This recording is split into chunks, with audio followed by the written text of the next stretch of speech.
Bismillahirrahmanirrahim. Alhamdulillahi wa kafa. Wassalatu wassalam ala sayyidil wara sayyidina Muhammadinil Mustafa wa ala alihi sadatil wara. Amma ba'du, qala Allah ta'ala fil Qur'anil azim, wal 'ashr innal insana lafi khusr illa alladhina amanu wa 'amilus shalihat wa tawasaw bil haqq wa tawasaw bis sabr. Puji dan syukur kehadirat Allah Subhanahu wa taala kepada seluruh pemirsa Safinah TV di hari ini, yaitu hari-hari penghujung Ramadan. Di bulan Ramadan yang penuh rahmah, penuh maghfirah, penuh pengampunan, kita mengambil kesempatan di bulan ini untuk menimba kembali ilmu-ilmu agama, agar dengan itu kita dapat membersihkan dan menyucikan diri kita, dan dengan itu dapat meningkatkan amalan-amalan kita untuk kita lebih mendekatkan diri kepada Allah Subhanahu wa taala. Pada hari ini saya ingin membahas tentang dampak puasa Ramadan kepada diri manusia itu sendiri, yaitu kepada jasmaninya dan juga kepada rohaninya, kepada rohani manusia, serta kepada sosial orang-orang yang di sekitarnya. Kalau kita perhatikan kenapa puasa Ramadan itu diwajibkan bagi mukminin, muslimin, yaitu tidak lain karena kasih sayang Allah kepada kita yang luar biasa. Kasih sayang yang melebihi kasih sayang seorang ibu kepada anaknya, sehingga mengajarkan kita bagaimana kita untuk menjaga diri dan menjaga kesehatan kita dengan berpuasa. Setiap hari manusia mengisi perutnya dengan makanan, minuman tanpa henti, hanya berhenti di waktu dia tidur. Adapun setiap harinya tanpa henti. Sedangkan badan sendiri yang kita sebagai manusia bekerja setiap hari, kita akan mendapatkan kecapean, kepenatan, kita perlu beristirahat. Begitu juga perut manusia, lambung manusia perlu istirahat, perlu pembersihan. Maka Allah Subhanahu wa taala karena kasih sayangnya kepada hamba yang melebihi kasih sayang ibu kepada anaknya, mewajibkan kepada hamba untuk berpuasa agar onderdil perut itu khususnya dapat dihentikan daripada makan supaya mendapat kesehatan.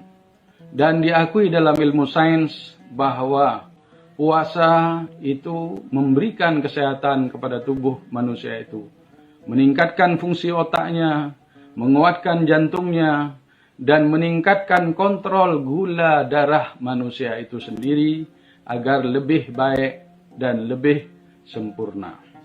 Ini yang diakui oleh sains. Adapun Islam menguatkan hal itu dengan sabda Nabi SAW yang bunyinya sumu tasihhu, puasalah kalian, niscaya kalian akan sehat. Ini sabda Nabi, kedokteran dalam Islam, menguatkan apa yang diakui oleh sains. Dan Islam sudah berbicara ini 1500 tahun yang lalu untuk membimbing umat ini. Kalau ingin kesehatan maka puasalah Anda, yaitu sumu tasihhu, niscaya kalian apabila berpuasa kalian akan sehat. Ini kedokteran dalam Islam. Ada juga yang kedua, dampak rohani kepada manusia, di mana di bulan Ramadan Allah Subhanahu wa taala melipat gandakan amalan seorang hamba. Perbuatan baik dilipat gandakan, tidak terhingga. Dan di bulan Ramadan juga dijadikan bulan maghfirah, bulan pengampunan, bulan inabah, bulan taubah. Yang bertaubat silakan mari, akan diampuni dosa-dosanya oleh Allah Subhanahu wa taala. Ini kesan rohani kepada manusia, sehingga diberikan ganjaran yang luar biasa oleh Allah Subhanahu wa taala, yaitu juga digalakkan untuk salatul lail, salat malam di bulan Ramadan, yang memiliki kelebihan yang luar biasa. Sampai dalam riwayat dikatakan rak'atan fi salatul lail. Sabda Nabi ini, rak'atan fi salatul lail ahabbu ilayya minad dunya wa ma fiha. 2 rakaat salat malam lebih kucintai daripada dunia dan isinya. Ini kelebihan salat malam, apalagi dilakukan di bulan Ramadan. Ya, memiliki kelebihan-kelebihan yang luar biasa.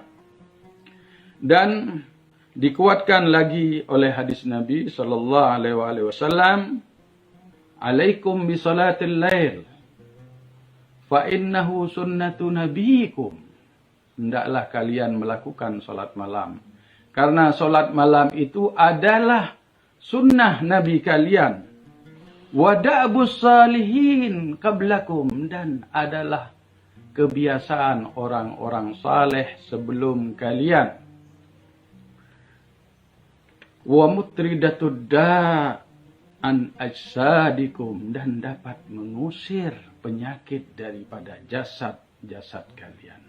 Subhanallah, tadi kita membahas bahwa puasa dapat menyembuhkan penyakit, dapat menyehatkan badan, dapat meningkatkan fungsi otak. Di sini Rasulullah SAW juga mengatakan bahwa salatul lail, salat malam, dapat mengusir penyakit, dapat menyirnakan penyakit daripada jasad manusia itu.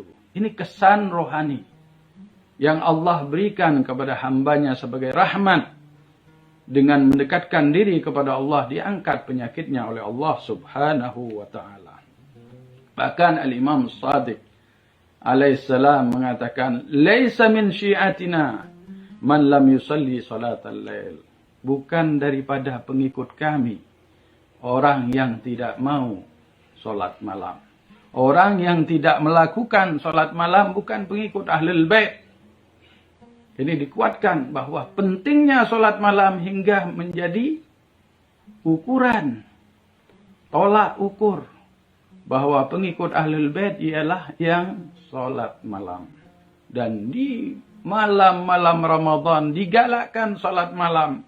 Minimal salat malam itu 8 rakaat, salat syafa' 2 rakaat, witir 1 rakaat. Bahkan dalam ajaran Ahlul Bait yang diajarkan oleh Imam Ali Zainal Abidin, 1000 rakaat. Digalakkan menghidupkan salat-salat malam dan doa-doa, di mana dipenuhi dengan doa-doa, doa sahar, doa iftitah, dan doa-doa yang lain. Digalakkan dibaca di bulan-bulan Ramadan, seperti doa Jaushan juga.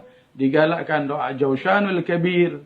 Digalakkan dibaca di malam-malam layali al-Qadar. Ini kelebihan. Kenapa? Karena dengan itu manusia, seorang asyik, seorang yang cinta kepada Allah, dapat mendekatkan dirinya kepada Allah di bulan yang dimuliakan oleh Allah, di mana bulan itu diturunkan juga Al-Quranul Karim. Al-Quran sangat digalakkan dibaca di bulan Ramadan karena itu adalah bulan Al-Quran. Bahkan Al-Imam Baqir alaihissalam beliau berkata, segala sesuatu itu memiliki rabi, segala sesuatu itu memiliki musim semi. Likulli syai'in rabi. Segala sesuatu memiliki musim seminya. Wa rabi, dan musim seminya bulan Ramadan adalah, dan musim seminya bulan ialah bulan Ramadan. Wa rabiul Quran syahrul Ramadan, dan musim seminya Al-Quran ialah bulan Ramadan. Ini yang dikatakan oleh Imam Muhammad al-Baqir alaihissalam. Rasulullah sallallahu alaihi wasallam juga, beliau pernah bersabda ketika datangnya menyambut bulan Ramadan, Rasulullah sallallahu alaihi wasallam beliau bersabda, Wa man tala fihi ayatan minal Qur'an, dan siapa yang membaca di bulan Ramadan satu ayat daripada Al-Qur'an, kana lahu mithlu ajri man khatamal Qur'an fi ghairihi minasyuhur, maka baginya dapat pahala bagaikan menghatam Al-Qur'an di bulan-bulan yang lain di bulan Ramadan. Satu ayat, subhanallah. Bagaimana kalau kita dapat menghatamkan isi Al-Quran di bulan Ramadan? Tinggal dikalikan dengan berapa ayat yang ada di dalam Al-Quranul Karim.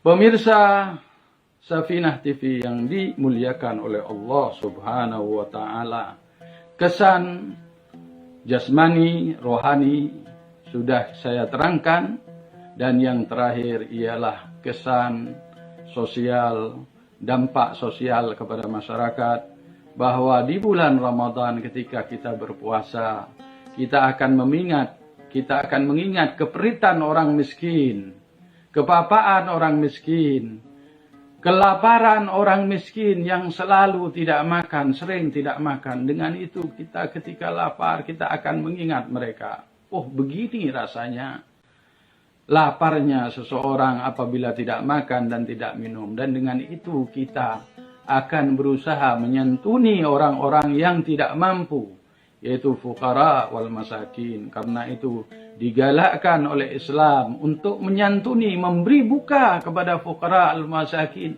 walaupun dengan separuh korma. Sampai Rasulullah SAW bersabda, ittaqun nar walau bisyikki tamrah. Takutlah kalian kepada neraka, walaupun dengan setengah biji korma, setengah korma, yaitu setengah korma saja. Kalau mampunya segitu, berilah kepada orang untuk berbuka, berilah kepada yang fakir untuk berbuka.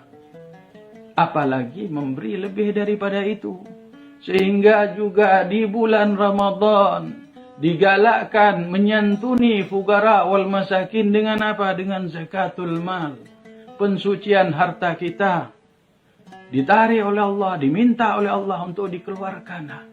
Disucikan harta kita, diberikan kepada fugara wal masakin. Juga disucikan jasad kita dengan apa? Dengan zakatul fitrah, yaitu untuk diberikan juga kepada fugara wal masakin.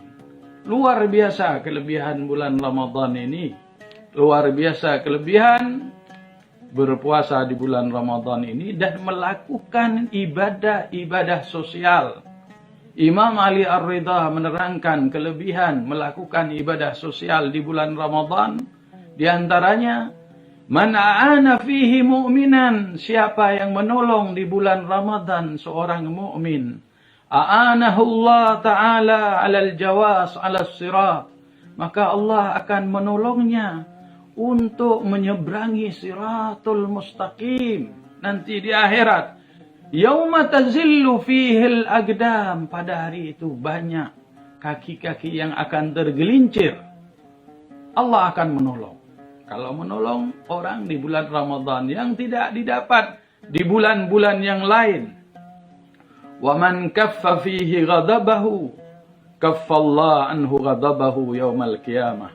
Dan siapa yang dapat mengekang amarahnya di bulan Ramadan, maka Allah akan mengekang amarahnya di hari kiamat dari hamba tersebut. Karena apa?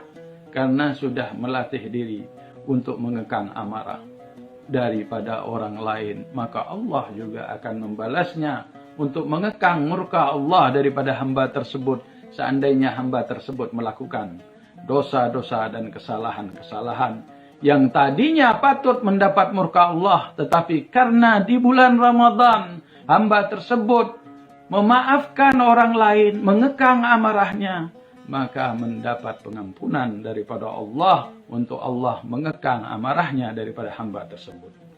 Wa man nasara fihi madluman, dan siapa yang menolong di bulan Ramadan seorang yang madlum, yang teraniaya, nasarahullah ala kulli man adahu, maka Allah akan menolong hamba tersebut daripada semua musuh-musuhnya, Fid dunya, di dunia ini. Kalau ada musuh di dunia, pasti Allah akan menolongnya. Dengan catatan, menolong hamba yang lain, yang madlum, yang teraniaya. Wa nasarahu yaumal qiyamah indal hisab wal mizan. Dan Allah akan menolong hamba tersebut di hari kiamat. Di saat hisab, perhitungan amalan, maka Allah akan menolong. Dan juga di saat al-mizan, di saat ditimbang amalan-amalan manusia itu. Inilah kelebihan bulan Ramadan yang diterangkan oleh riwayat-riwayat daripada Rasulullah dan Ahlul Bait Nabi yang dapat kita timba, dapat kita insyaAllah praktekkan dalam kehidupan kita. Moga ceramah singkat ini bermanfaat bagi diri saya sendiri dan para hadirin, dan atas segala kekurangannya wal afu minkum. Wassalamualaikum warahmatullahi wabarakatuh.